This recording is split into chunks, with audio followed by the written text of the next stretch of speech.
Hi there, how are we doing tonight? Well, I've said I wanted to just talk about the power of words this week, and I really do mean when I say say I want to keep it short.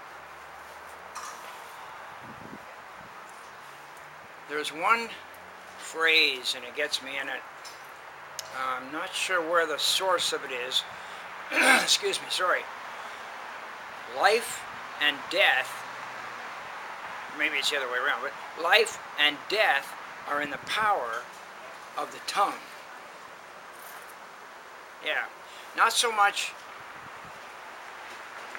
the tongue, but talking. So the power of words.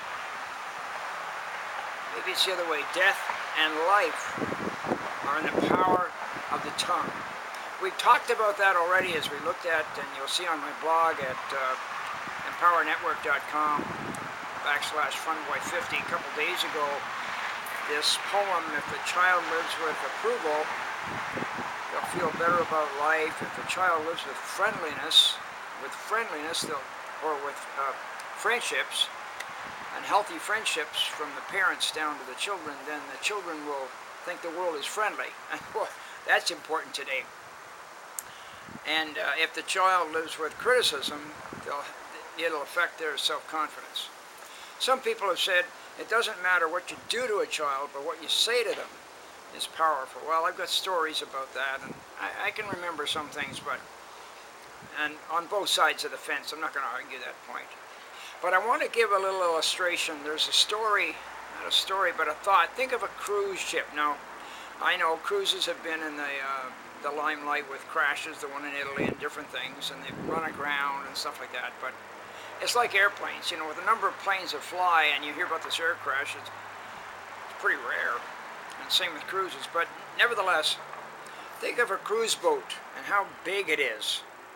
And, you know, it's huge, right? 10 stories, 11 stories on a boat, small apartment building.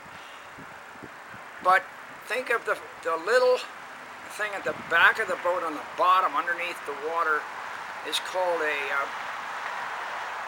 I always forget the words when I want to think of it. It's a rudder. And the rudder is a very small thing compared to the size and weight and structure of the boat. But the rudder steers the boat. And that's an illustration of the same thing of the tongue. The tongue is a small thing in the size of a 6-foot man. Even in the size of an 18-inch baby. The tongue is a small thing. But what a racket it makes in the baby if she wants to be fed or changed, right? Or he. What a small thing in a man if he says the wrong things. What a small thing in a parent, but the effectiveness of it if they say the wrong thing to their children. I think sometimes you can say, well, I'm really sorry, but... So there's the power of words. Even though with the tongue, another illustration would be a fire, say in a burning bush or a firestorm that gobbles up acres and acres and acres of trees all over the place, started by an arsonist, or started by one single match, or started by just some fire that was not 100% put out. A small thing can create a huge result. So with the power of words, let's try to be careful what we say. Another simple story, and just to go here, I told you before I was a pastor, and there was one time, I'm going to take a guess, it happened around 1988, 89, somewhere. And it was a long weekend, and these 4 teenagers were in a car, and they had a car crash, and all of them were killed. The parents of the lady, of the boy who drove the car and whose parents owned the car, of course, were absolutely devastated. This was in a small town of 1,000 people. Not everybody knew everybody, but a lot of people knew most people, and these people knew all the parents and all the families of the kids that were killed. My treasurer in the church said to me, "What do I say?" well, what are you going to say?